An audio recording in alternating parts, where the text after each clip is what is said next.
So welcome to my woodchip garden, and it kind of starts here in the front yard with Plum Tree we're looking at here behind me. And yeah, I do a lot of work pruning it, and then it blossoms like bright white colors in the springtime. And here in about 3 more weeks I'll be expecting some ripe juicy plums, and maybe do some updates on that with another tour later on.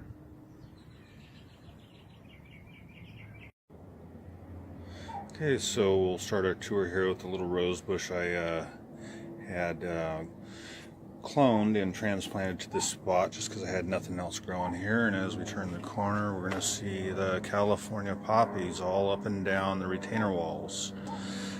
Here today I've gotten some Black Beauty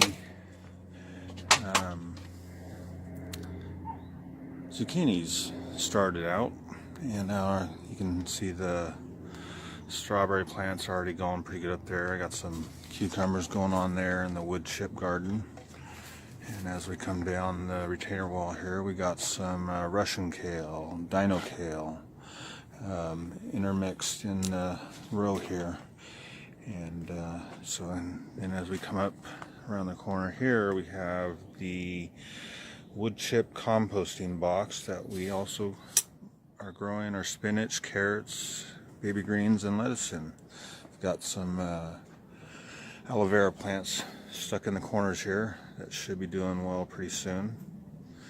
And as we come over here, this is my Concord grapes, and then the nectarine tree.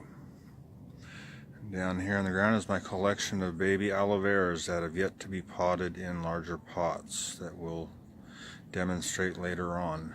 But I've got, I don't know, at least 75 plants there, kind of intermixed in the pots.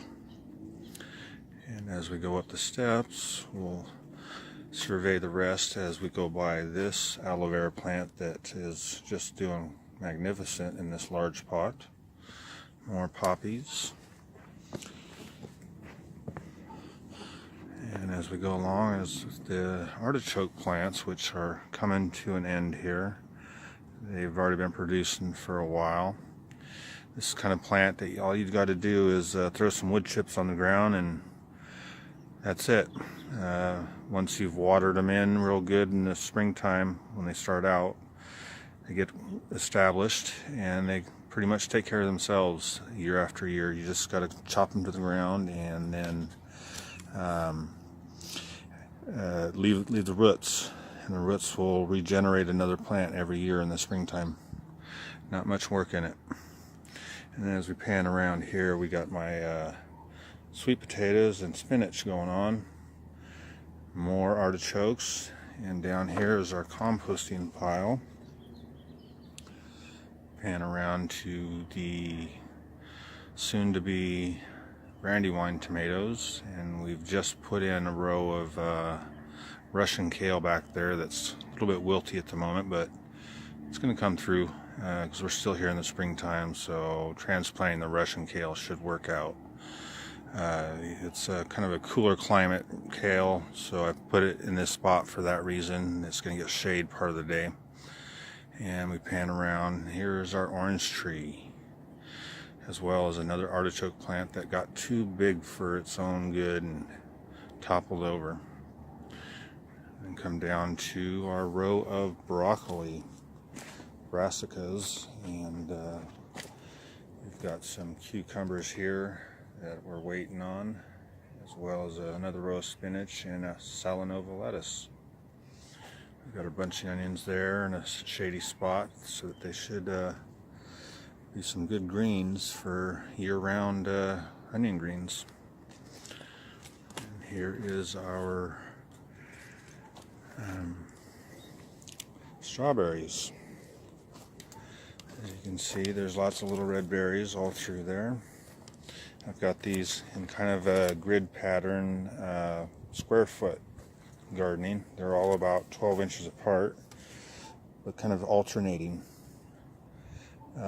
in the rows. So it's just a more attractive look and kind of takes up the space a little bit better when you alternate the plants in square foot gardening. like kind of a, I don't know if you call it a grid pattern or what you call it. But I've got 4 rows here in about a 4-foot bed, 5-foot bed, 5 by 10, something like that. Here we got some more interplanting of onions, garlic, some Artichoke lettuce, bitter lettuce, kale. So all the plants, they kind of benefit from one another being close together on these beds. And back here we've got more strawberries that get shade part of the day from these grape plants. You know, another kind of companion planting that all helps the whole thing work. So we'll come down here and we got our bell peppers that we just put in, along with our kale and more onions and garlic.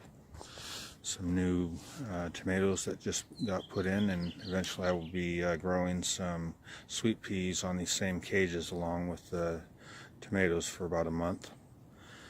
And down here we got more kale, or Dino Kale row.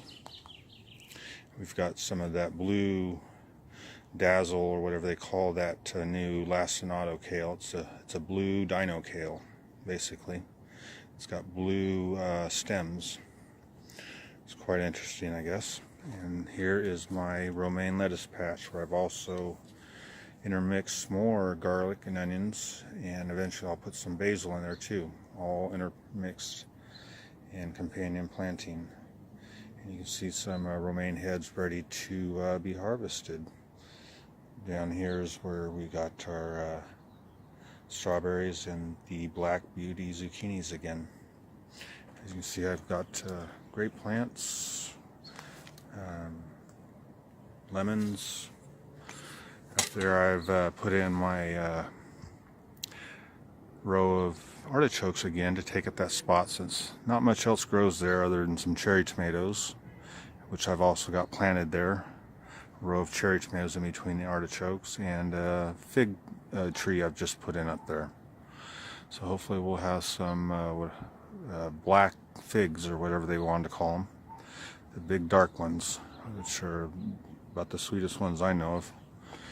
And then we've got our almond tree up here that I mostly just do some wood chipping on for the compost. So yeah, there's the food forest going on at the Woodchip garden.